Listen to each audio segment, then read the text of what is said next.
Sir அது என்ன மருந்து? அது வரவன் போறவனுக்கெல்லாம் அதையே கொடுக்குறீங்க, ஒவ்வொருத்தனுக்கும் ஒவ்வொரு வியாதி குணமாகன்றீங்க. என்ன மருந்து அது? அதான் எனக்கும் தெரியல. இவனா மெடிக்கல் ரெப்ரசன்டேட்டிவ் கொடுத்தா இந்த பேக்கெட்டு லிட்டரேச்சர் எல்லாத்தையும் தொலைச்சு விட்டேன். இது எதுக்குன்னு புரிய மாட்டேன்றது. சரி எல்லாத்துக்கும் கூட ஏதாவது ஒன்றதுக்கு பழிச்சதுன்னா அதுக்கு தான் அவ்வளோதான்.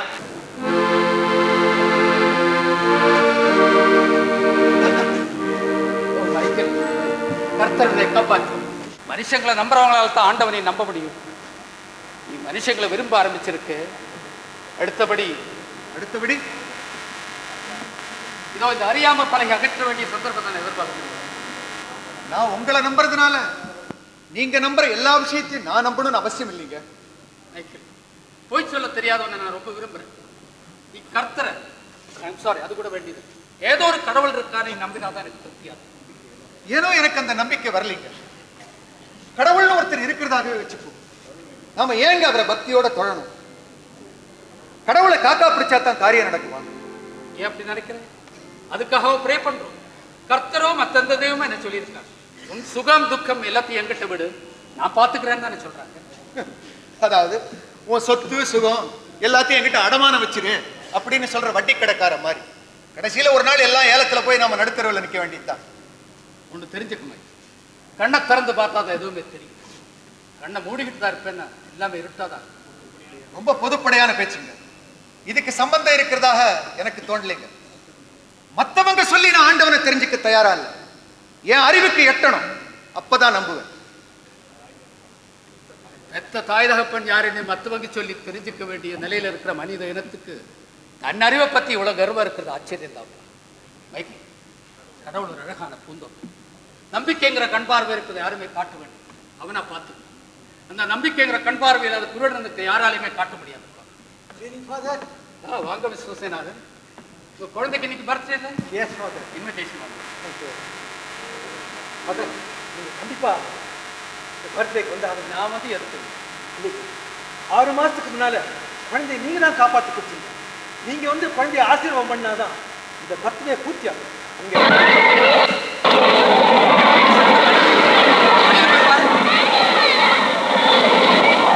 காப்பாற்றப்பட்ட குழந்தைய கர்த்தத்தின் பிரதிநிதியாக நீங்கள் வந்து ஆசீர்வாதம் பண்ணாதான்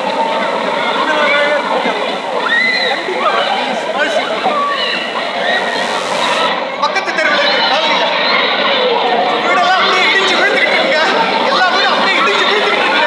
எல்லாரும் கர்த்தர் என்னை ஏமாத்திட்டார் ஃபாதர். பிறந்த நாள் விழா கொண்டாடு குழந்தை ஃபாதர். இதுக்கு நாம் என்ன செய்யும்? நாம தான் பார்த்தோங்க, அந்த இடத்துல இருந்து எல்லாருமே போயிட்டாங்க. துரதிருஷ்டவசமா உங்க குழந்தையும் போயிடுச்சு. கர்த்தர் உங்களை ஏமாத்தல, அவருடைய செயலை புரிஞ்சுக்க நம்மால முடியல.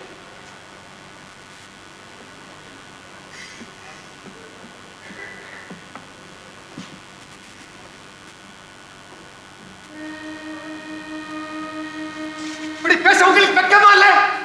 மைக்கேல், யாரை ஏமாத்த பாக்குறீங்க? உங்களையாவா மற்றவங்களையா? கர்த்தர் கடவுள் எல்லாமே போய். இந்த மாதிரிலாம் பேசாத மைக்கேல். இந்த மாதிரி நான் பேசுறதை தடுக்க உங்களுக்கு உரிமையே கிடையாது. உங்க மடத்தனமான நம்பிக்கைகளை நீங்க உங்ககிட்டயே வச்சுக்கோங்க, மற்றவங்களுக்கு காமிக்காதீங்க. இதுதானே உங்க ஆண்டவன் செயல்? 1 மாசம் முன்னாடி இந்த குழந்தையை ஆண்டவன் காப்பாத்திட்டானே பாத்தியான்னு ஜம்பமா பேசுனீங்களே, இப்படி கோரமா கொல்றதுக்காகத்தான் அன்னைக்கு காப்பாத்தினானா?